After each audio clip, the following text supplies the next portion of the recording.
Hello students, AS level chemistry, chapter is atomic structure, lecture number 10. In this lecture we are going to talk about what is ionization energy, what are different types of ionization energy and how we can write down definitions for different types of ionization energy. We will also study about the nature of ionization energy, and finally I will tell you what are the applications of ionization energy, why we study ionization energy, what is the purpose of ionization energy in chemistry. Okay, let's start. First of all, you must know what is ionization energy. Ionization energy, it is also known as ionization potential. Generally speaking, what you can remember, what is ionization energy or ionization potential? It is the energy related to the process of oxidation, energy related to the process of loss of electron.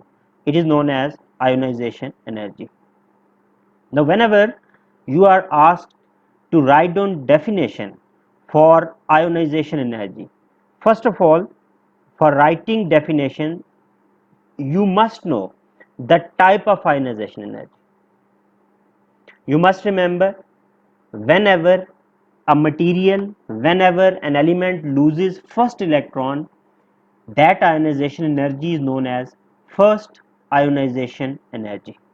Now, how you can come to know that a given chemical equation, it is representing first ionization energy?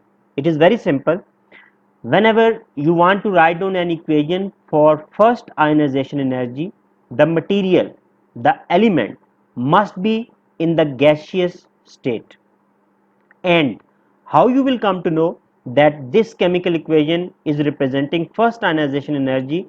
You will look at the initial charge, initial oxidation state of element that is undergoing ionization.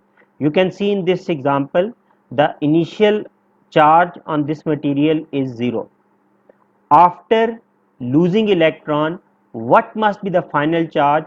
In case of first ionization energy, the final charge must be 1 positive. So whenever you are given a chemical equation where a change from 0 to 1 positive in the oxidation state of an element is noticed, it means that is first ionization energy. Likewise, now I hope you would have become able to write down chemical equation for second or third ionization energy. For second, what you must remember, again, for second ionization energy, we will start with X1 positive, and what must be the final oxidation state of this element? Now the final oxidation state of this element, it must be 2 positive. So whenever you see a change from 1 positive to 2 positive in the oxidation state of any material, that represents second ionization energy. Now one more thing, if you have noticed, in both these equations I have written 1 in front of each material. What does this mean? It means whenever we write down a chemical equation for any ionization energy, 1 indicates number of mole. It means we are having 1 mole of each material. So whenever there is an equation for ionization energy, it is always considered, it is always written in terms of mole. So 1 indicates the number of mole of each material in this chemical equation. Now likewise, if someone asks to write down an equation for the third ionization energy means we are going to remove electron number 3 from an element. And when we are going to remove electron number 3, what does this mean? It means that material has already lost 2 electron. So since it has lost 2 electron, so what will be the initial charge on that material? The initial charge on that material must be 2 positive, and when it would lose 1 mole of electron, the final charge would be X3 positive. So likewise, you can write down chemical equations for all the ionization energies of an element. And what you must remember, how many ionization energy values are possible for a given element, number of ionization energy values, it is always equal to atomic number. It is always equal to total number of electron in an element. For example, if you look at the atomic number of sodium Na, its atomic number is 11. It means there are 11 electrons. Under normal conditions, whenever sodium it makes an ionic bond, it just involves its valence electron 1. But otherwise, if you keep on providing energy, sodium can lose all the 11 electrons. So it means if energy is available, enough amount of energy is available, there can be 11 ionization energy values for sodium. So likewise, you can guess how many ionization energy values an element could have. An element could have number of ionization energy values equal to its number of electrons. Okay, now next thing that can be asked in your exams, you must remember whenever you are asked to define ionization energy, first of all, it will be mentioned in the question whether you are supposed to write down definition for first ionization energy, second ionization energy, or third ionization energy. These are three typical types of ionization energy for which a definition can be asked in your exams. Now whenever you want to write down definition for any of these types of ionization energies, first thing you must remember to write down a chemical equation for the given type of ionization energy, because once you have written the chemical equation, it becomes quite easy to write down the definition to give wording to that chemical equation. Also, whenever this definition is asked in your exams, there are 3 marks, 3 points for this definition that you must include.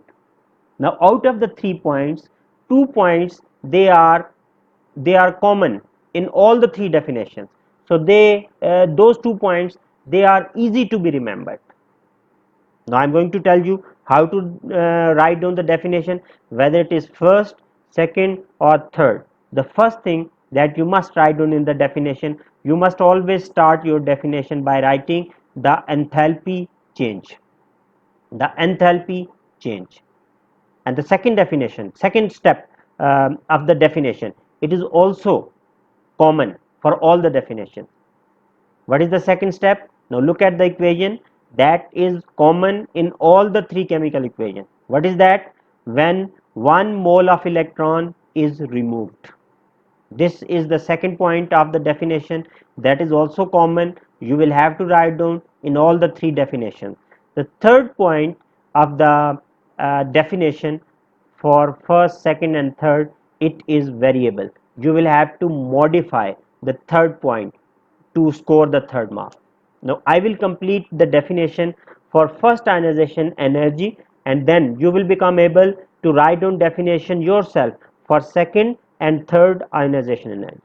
Let's see.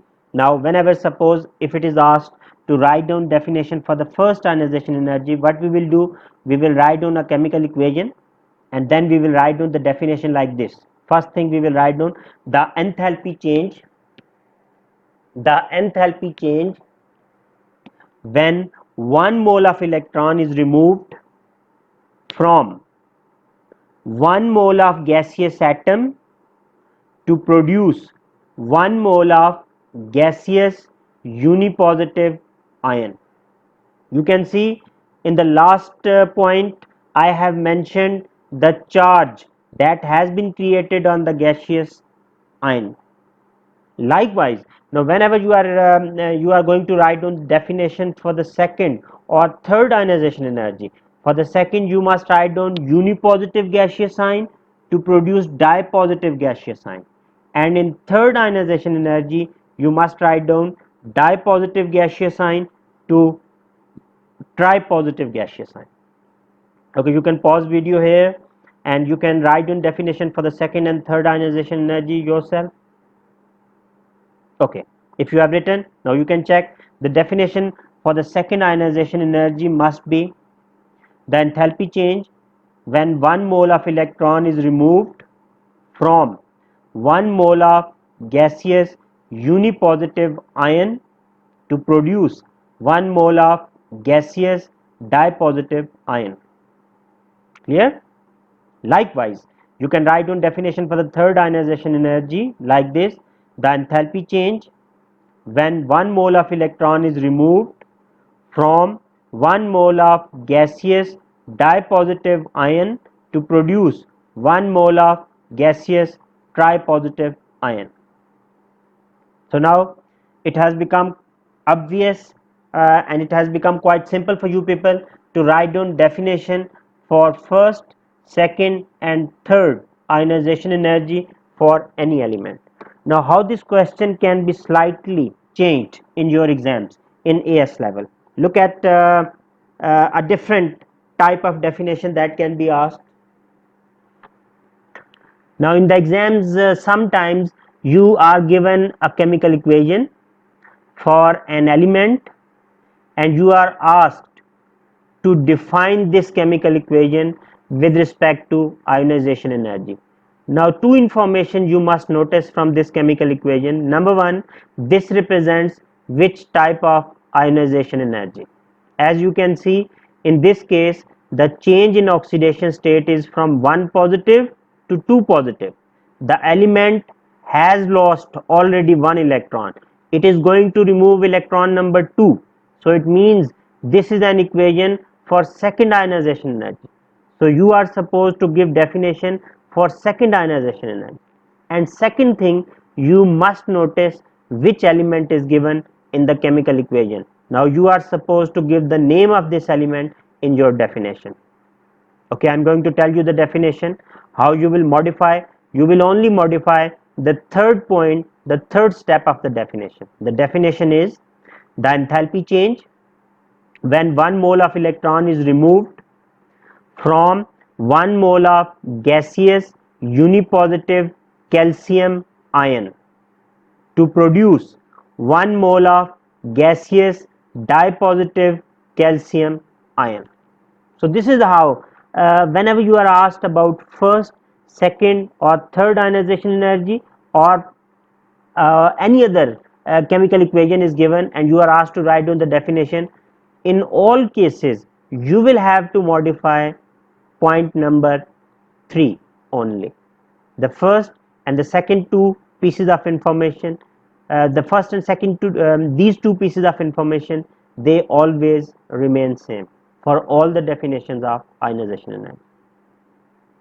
Now I hope you would have understood this, how simple it is to remember to write down definition for any type of ionization energy.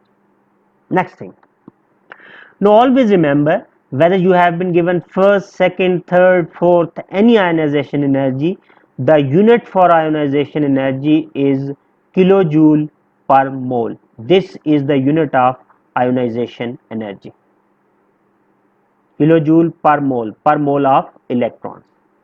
And next comes, what is the nature of ionization energy? Nature means whether a reaction, whether a process is exothermic or endothermic. In chemistry, whenever a bond is broken, energy is absorbed, so the process becomes endothermic. And whenever a bond is formed, energy is released, the process becomes exothermic. So what you must remember? You must remember nature of ionization energy is endothermic. Can you guess why? Yes, the nature of ionization energy is always endothermic because we need energy to break, to overcome a force, a bond. What is the bond that is broken, that is overcome whenever we want to remove an electron? The force of attraction, it is known as electrostatic force of attraction between electron and nucleus of an atom. So whenever we remove an electron, we have to overcome, we have to break electrostatic force of attraction. That is why energy is absorbed, and this ionization energy, it is always endothermic.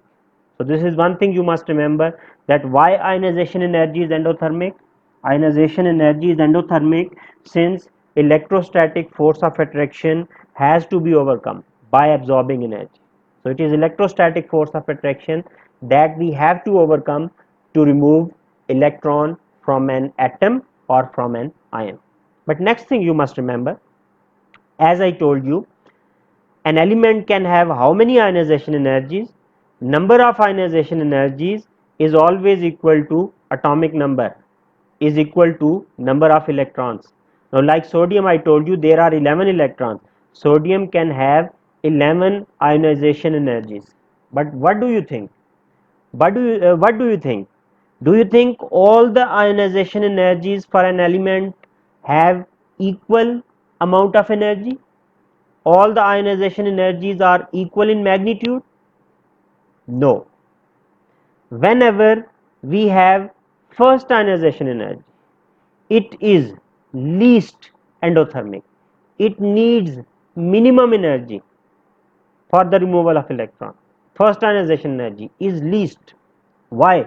Because first electron of an element, it is removed from the valence shell, and valence shell, it is at a greater distance from the nucleus. So whenever distance from the nucleus is greater, electron can be removed easily due to weak pull of the nucleus. But once you have removed one electron, and we are going to remove electron number 2, second ionization energy, it becomes greater. Third ionization energy, it becomes even more greater, and likewise so on. So what does this mean? It means for sodium, as we are talking about, first ionization energy would be minimum, and which ionization energy would be maximum? 11th. Which electron is easiest to be removed from sodium? Electron in the valence shell. And which electron is most difficult to be removed from sodium atom? The last electron, which is present closer to the nucleus in shell number 1. Now why?